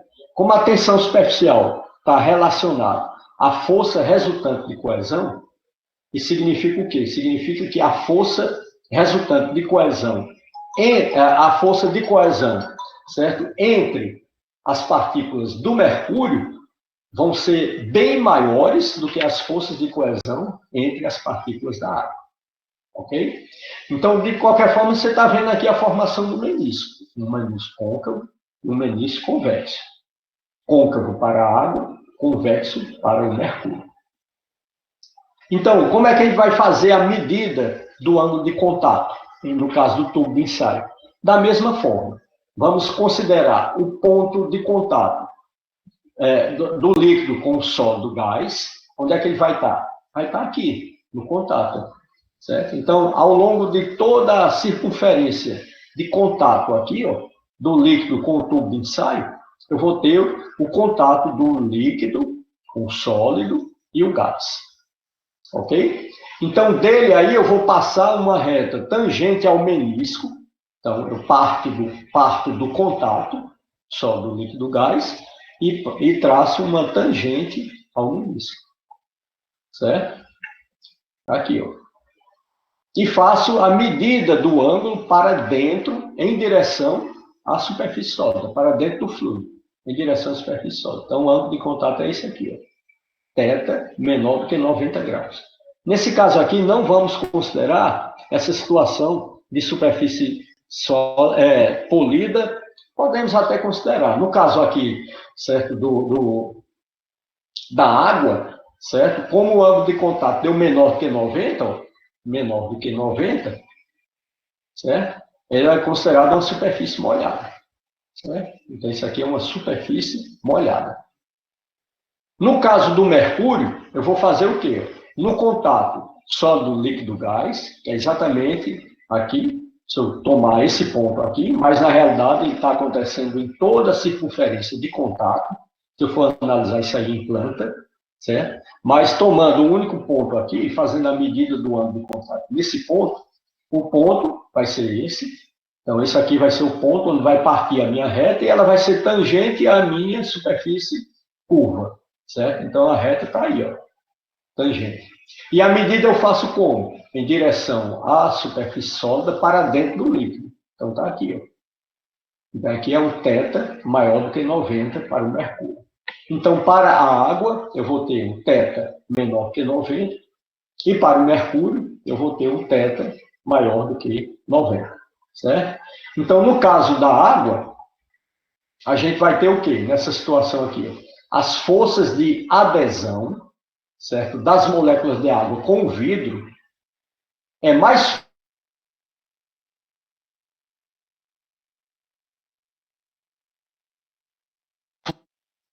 Certo? No caso do mercúrio, eu vou ter ao contrário. A força de adesão do mercúrio com o vidro é mais fraca do que a força de coesão, certo? Gerando um menisco convexo. Certo? Então, aqui eu vou ter um menisco côncavo, porque a força de adesão das moléculas da água com o vidro é mais forte do que a força de coesão entre as partículas da água, gerando um menisco côncavo. Nesse outro caso aqui, eu vou ter a força de adesão, certo, do mercúrio com o vidro, certo, mais fraca do que a força de coesão, certo, entre as partículas do mercúrio, gerando um menisco convexo, certo?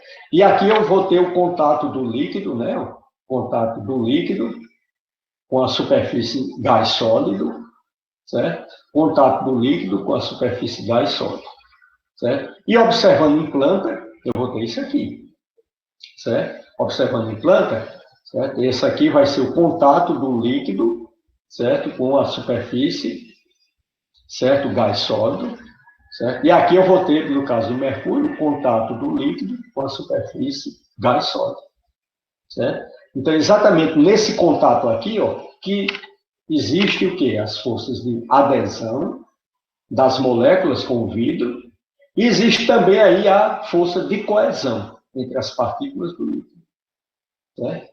E isso aqui vai ser importante, viu, pessoal? Para vocês entenderem como a gente vai fazer a medida da tensão superficial. A gente vai considerar sempre esse contato do líquido com a superfície sólida do gás. Ok? Então, aqui é vista em planta, certo? O contato dos líquidos com a superfície gás sólido. Ok, pessoal? Aqui nós vamos ver, antes de eu passar essa GIF, certo? Essa GIF é o quê? Essa GIF você tem uma pequena argola, certo? Que você colocou dentro de um fluido, certo? Quando você tem uma argola grande, você bota no fluido, tira e a argola molha a argola, não gera tensão superficial. Mas se você diminui muito a área, certo, da sua argola e fizer uma área relativamente pequena, mergulhar a argola no líquido, tirar a argola do líquido, você vai observar o quê? Você vai observar que o líquido ficou aderido, formando uma membrana, certo? Uma membrana na argola, certo? Então, o próximo GIF aí que eu vou mostrar para vocês é exatamente isso. Eu vou ter uma argola que foi colocada em um líquido, foi retirado do líquido e ficou uma membrana aderida a ela, certo? Logo em seguida, a mesma argola foi mergulhada em outro líquido, mantendo a membrana, certo? Para poder fazer uma análise melhor das duas esferazinhas. Eu vou ter uma esfera de peso maior e uma esfera de peso menor, que são seguradas por duas pinças, certo? E as duas esferas são soltas. E elas vão mergulhar no líquido, certo? E vão entrar em contato com a membrana esticada do outro líquido que está na argola. O que é que vai acontecer? A esfera mais pesada vai romper a membrana e vai passar, enquanto a esfera mais leve vai bater na membrana e vai pular, semelhante a uma cama elástica, uma criança pulando uma cama elástica. Ok? Então, aqui a gente vê, ó, certo? Ó, a esfera menor, o líquido conseguiu, certo? Enquanto a esfera maior rompeu, passou, mas o líquido, devido à coesão, ele manteve a membrana esticada ainda da mesma forma. Certo? Então, aqui eu vou ter, ó, uma argolazinha, certo? Segurada aqui por um arame. Essa argola foi mergulhada em fluido, certo? E foi retirada, aparecendo uma membrana esticada nessa argola. Logo em seguida, a mesma argola foi mergulhada em outro líquido de natureza diferente, mantendo a membrana elástica, e foi duas pinças seguram duas esferas. Uma esfera de massa maior, uma esfera de massa menor. As duas esferas são soltas, ok? E o que é que vai acontecer? a esfera de peso maior rompe a membrana, entre aspas, porque ela se reconstitui devido à coesão, certo? Enquanto a outra membrana não teve peso suficiente para romper a outra esfera, né, de peso menor, não tem peso suficiente para romper a membrana elástica e ficou, certo, sobre a membrana, certo? E a membrana atuando com o seu efeito elástico. Quando a gente vê a esfera menor, certo, se movimentando, certo, sobre a membrana elástica. Então, isso aí é um exemplo típico, certo, de tensão superficial desenvolvida em uma lamela de fluido aderida a um anel metálico.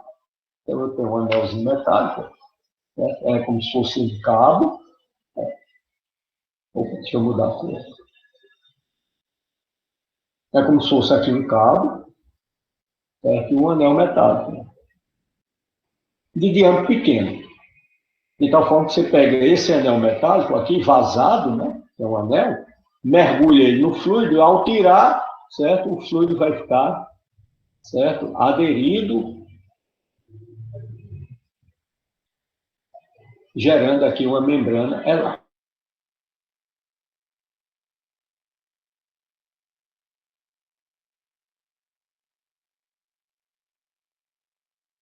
Elástica está aqui, certo? E aqui ele está havendo, certo, o efeito aí ao mergulhar, certo? Ao tentar atravessar duas esferas, né, por essa membrana elástica. Ok, pessoal? Então aí é um caso bem interessante, onde a gente observa aí a membrana elástica, certo? Sendo formada aí, certo? No contato sólido líquido gás, certo? E certo?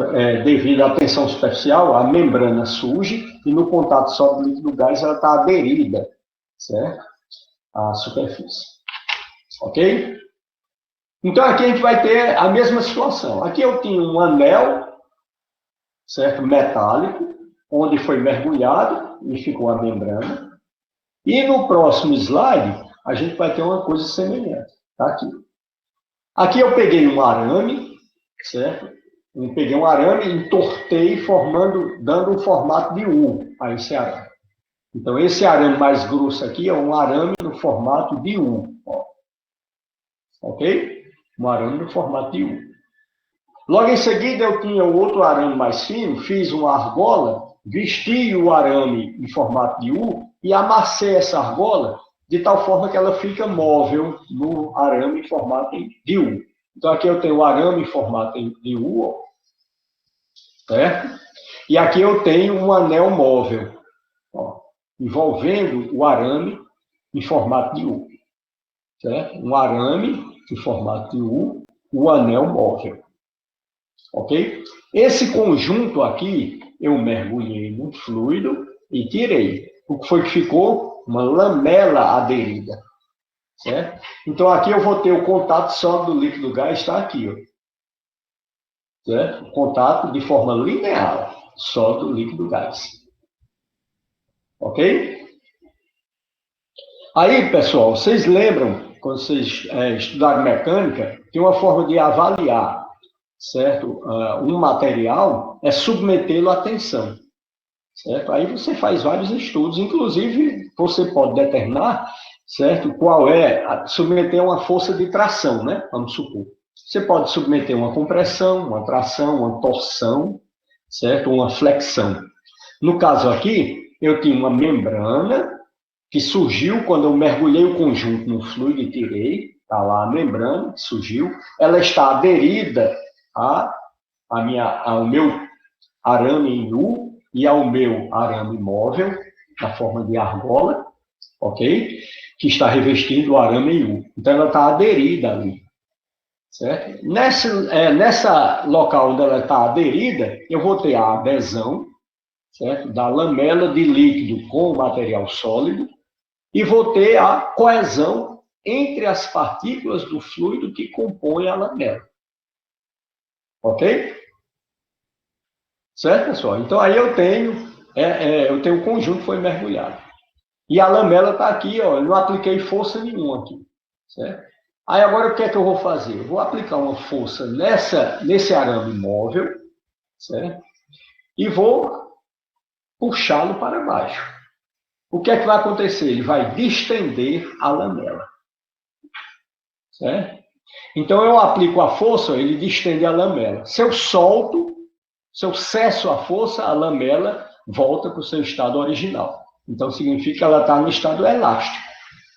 Ok? Aqui a gente viu o estado elástico. No momento em que ele rompeu, certo? Em vez da lamela desaparecer, ela se recompôs. Se recompôs. Ok? Aqui eu estou fazendo o quê? Eu gerei a lamela, vou aplicar a força, vou distender a lamela, certo? Eu aplico a força e distendo a lamela. Se eu cesso a força, certo? A lamela tende a se recompor, o seu estado original. Então, ela está no seu estado elástico. Se eu continuar aplicando essa força, a lamela vai distendendo, distendendo, e vai chegar um momento que ela vai romper.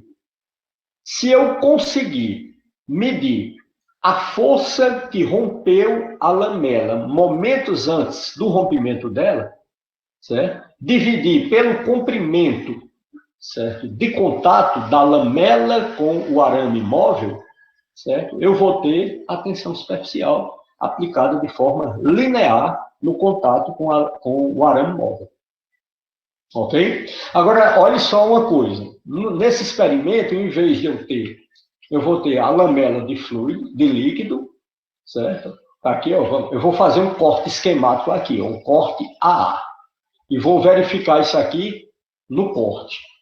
Ok? Então, olhe bem, eu vou fazer um corte AA aqui, certo? O corte vai passar pelo arame, que eu dobrei na forma de U, que é o arame mais grosso, e vai passar pelo arame móvel, certo? Só que o arame móvel é uma argola que eu amassei, revesti o arame que eu dobrei na forma de U, revesti, certo? Com esse arame móvel. Como eu dobrei, eu vou ter um arame de um lado e um arame do outro, certo?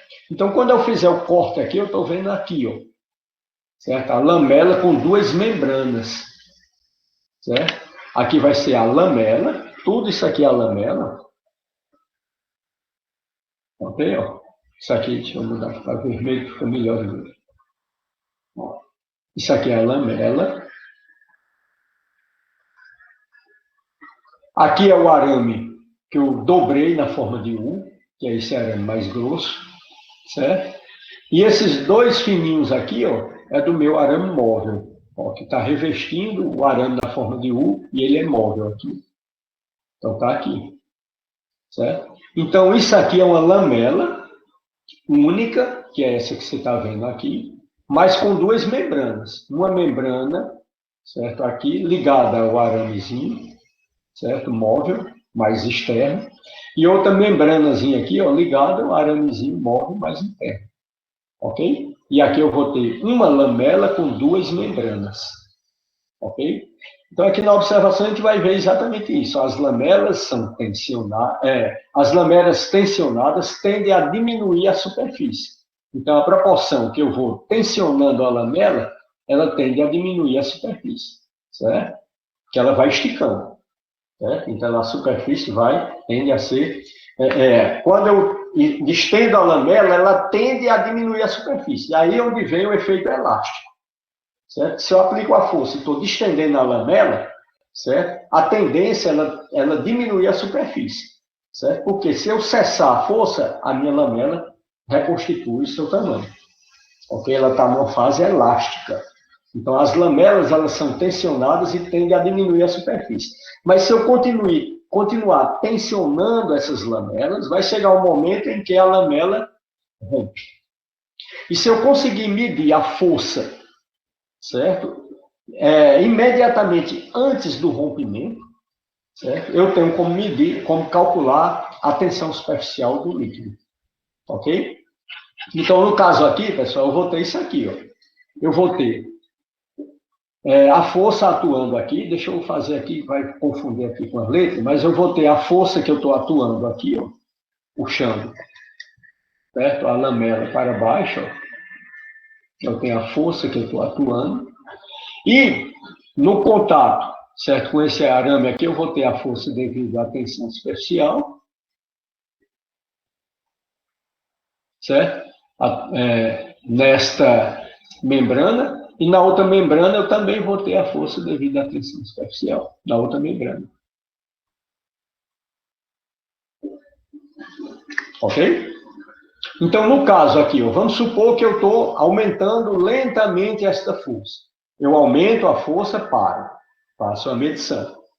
Depois aumento mais um pouco, paro, faço a medição. Aumento mais um pouco, paro, faço a medição da força. Certo? E a proporção que eu vou aumentando a força, eu vou parando, fazendo a medição. Certo? Até chegar um momento em que eu dou um deltazinho de força, ela rompe. Eu digo, opa, aquela força imediatamente anterior foi a força, certo, limite, certo, para romper a minha lamela, que possui duas membranas, ok? Então, significa o quê? Significa que eu vou ter a seguinte situação, que a força, certo, que a força aplicada, certo, vai ser igual a 2 vezes a força devido à tensão superficial gerada, certo? Nas lamelas, aliás, nas membranas da lamela. Certo? Como a força aqui é uma força de contato linear, por isso que eu frisei bastante aqui, ó, certo? A força do contato só do líquido gás é de contato linear. Ele está de contato linear ao longo da circunferência, e aqui ele tem um contato linear ao longo do arame móvel, certo? A extensão do arame móvel, certo? Então, eu vou dizer que a força, devido à tensão superficial, que é chamada sigma, vai ser igual a sigma vezes L, onde L é a extensão do contato do arame, certo? Então, significa que, nesse caso aqui, eu vou ter o quê? Somatório, ó, de todas as forças atuando, certo? Vamos chamar aqui de força na direção Z, né? De todas as forças atuando, certo? Vai ser, deixa eu chamar diferente aqui.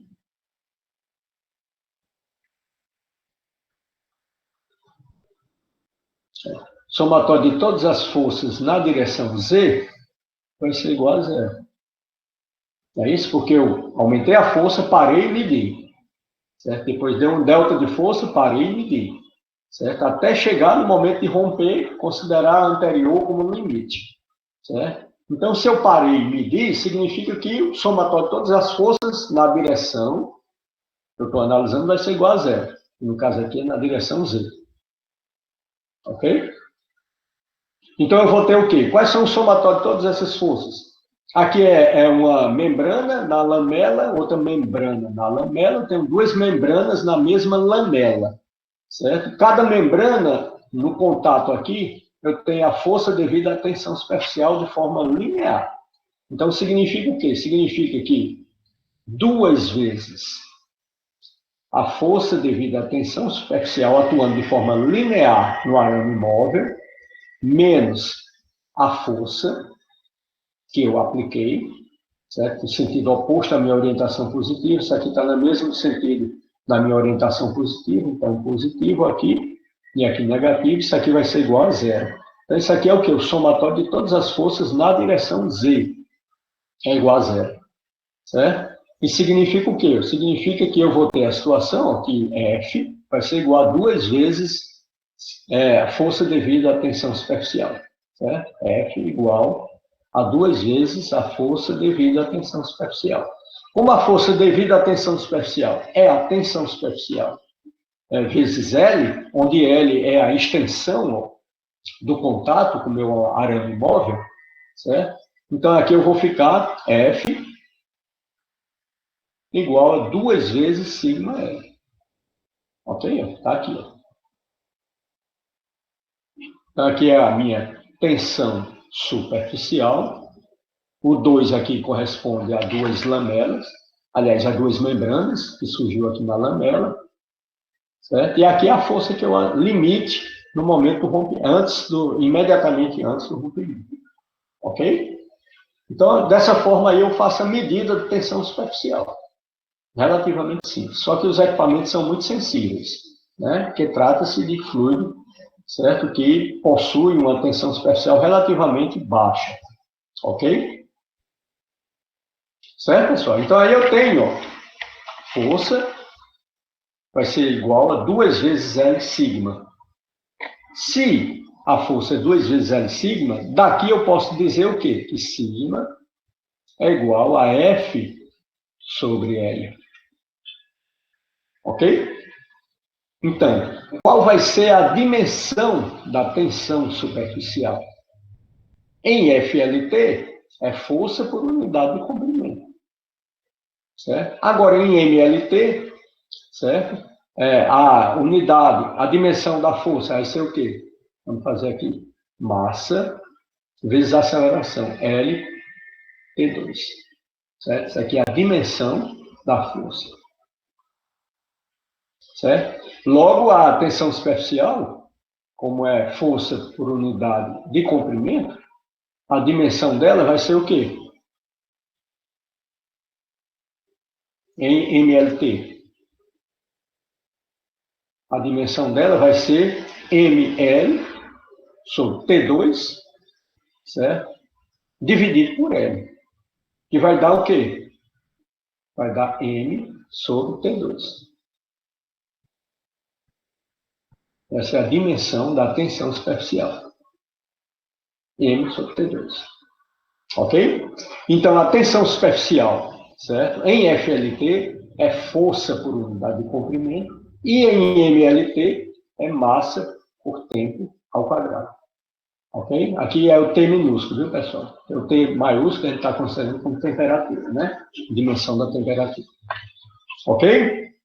Então, aí a gente verifica qual é a unidade de diferentes sistemas, analisando as dimensões. Então, no Sistema Internacional de Unidade, em FLT, a força é Newton e o comprimento é metro. Então, Newton por metro. Certo? No Sistema Internacional, como é massa por tempo ao quadrado, a massa é quilograma, o tempo é segundo. Quilograma por segundo quadrado.